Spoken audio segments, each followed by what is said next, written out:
Welcome back to another episode. Today I want to discuss different types of cameras and how do you know which camera is right for you, especially when you're just getting started. You know, you got so many different brands out there and different price ranges.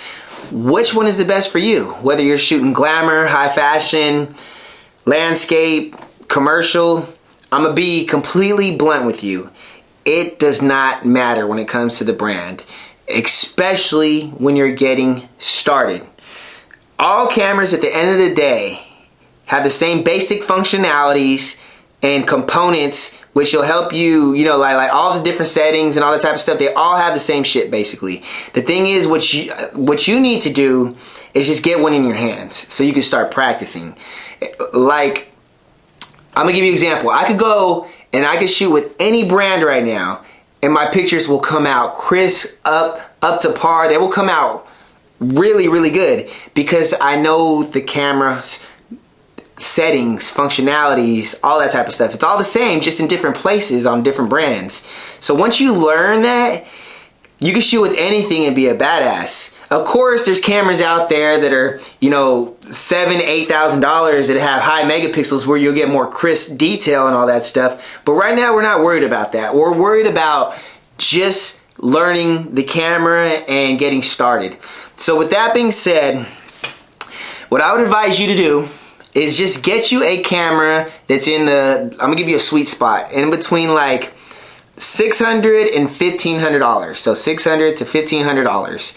Start with that. As long as it is a DSLR camera. And when I say a DSLR, I'm talking a camera with interchangeable lenses where you're able to switch them out. Start with that and learn your ISO, your f-stop, your aperture, and get a good understanding with that. One of my very first cameras was it's actually right here.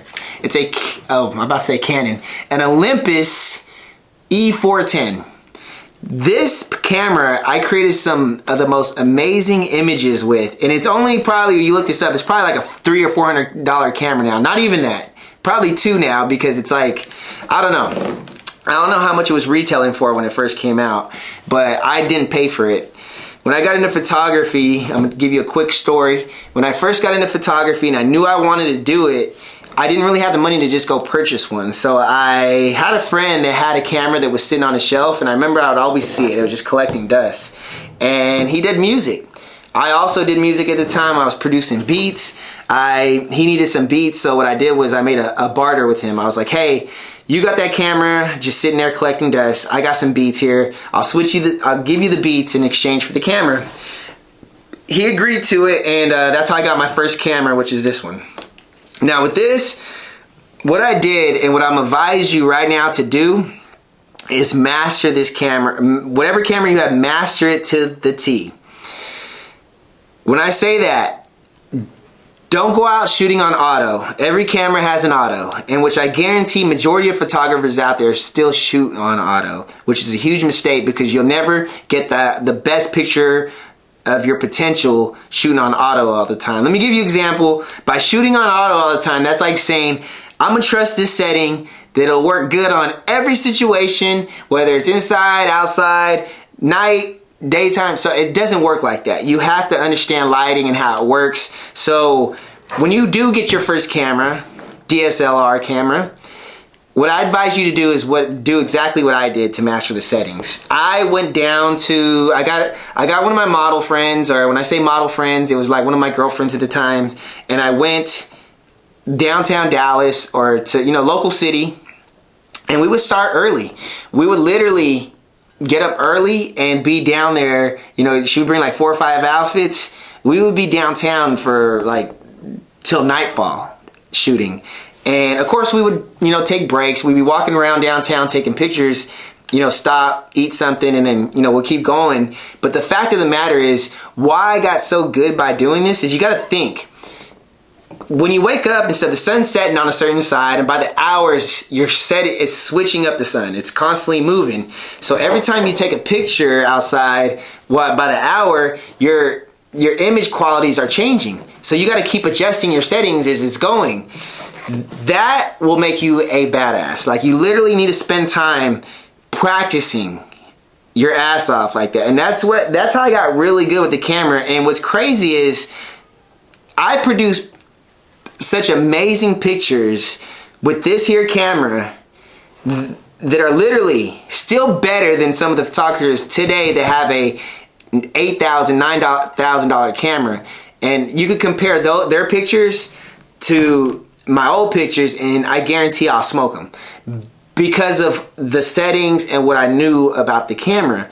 It all comes down to that, you know, because most of these guys, they'll go spend $8,000 on a camera but don't know dick about the settings. They're literally sitting there shooting on auto all the time, and auto will not get it. It will not cut it. I'm telling you right now. So learn your settings.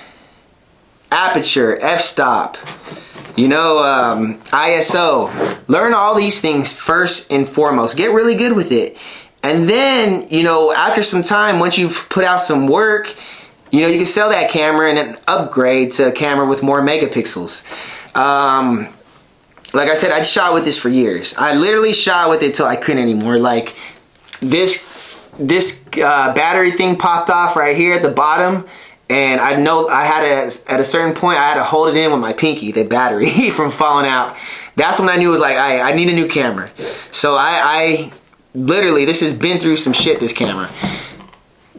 Once I upgraded, you know, my pictures got more detail and sharper. I still had the great quality images. It's just I got more detail and everything because of the megapixels and stuff. So I went from shooting Olympus, which is this one, which was not by choice, and then I ended up getting a Canon, which was also not by choice. I think I made a trade with someone on that one as well at the time. Like someone was selling a camera, and I was like, oh, this is the perfect time to upgrade.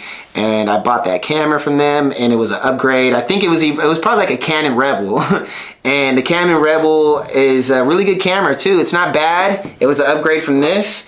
And, you know, I practiced with that for some years, and I got even better and better, and then I upgraded to another camera after that.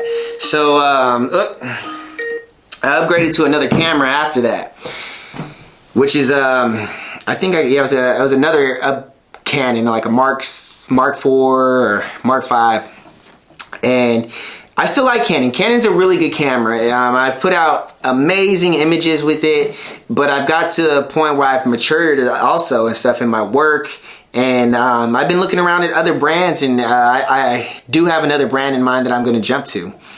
So with that being said, I hope this kind of helped you out. I know you thought I was going to give you guys like a list of cameras and everything like that.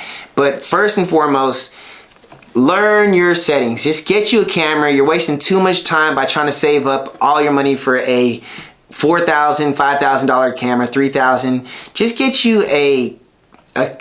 one of the newest Canon Rebels. I mean, I don't know how much they are. I want to say they're probably about $700-800, and you will come out with some amazing images. And practice. That is going to be your key element, is to practice, because you'll know when it's time to upgrade. You'll literally go so hard at a certain point, and you're like, I feel like I plateaued, and you'll want to upgrade cameras. So that would be my best advice to you guys. This is off of my personal experience. If you guys have any questions, or you feel, you know, something I said wasn't right or anything, feel free to challenge it, or, you know, ask me in the comments, and I'll go ahead and drop a comment for you guys and respond to you guys. I plan on consistently putting out more videos, so please let me know what you guys want to learn more of, or what questions you guys have about photography, because we're going to make this a continuous thing. I want to build a community off of this that helps each other thrive, and, you know, soon we could probably have meetups and all that kind of stuff. So that's the goal. But let's communicate in the comments for now, and we could kind of engage and figure out which camera is right for you. But like I said, don't think too hard. Don't stress yourself out. Just have fun with it. Just have fun, you know, get you a friend, a model, or someone that you know that has some good looks, and go out and practice. And that, by doing so, the person who practices the most is the person that's gonna go the hardest, you know. So I guarantee this camera that I got right now, like I could go get a camera that's, you know, a $2,000, $3,000 camera, and still smoke someone that's got a $10,000 camera, just because of my experience and what I know off the rip. And that's not to toot my own horn or be cocky or anything. I just know what I'm capable of. So just practice and just get a camera in your hands. Like I said, the brand does not matter. They all got the same basic functionalities. So go get you a camera, and eventually you'll know which one is right for you. So, yep, that's where I'm going to end it out, and y'all have a good day.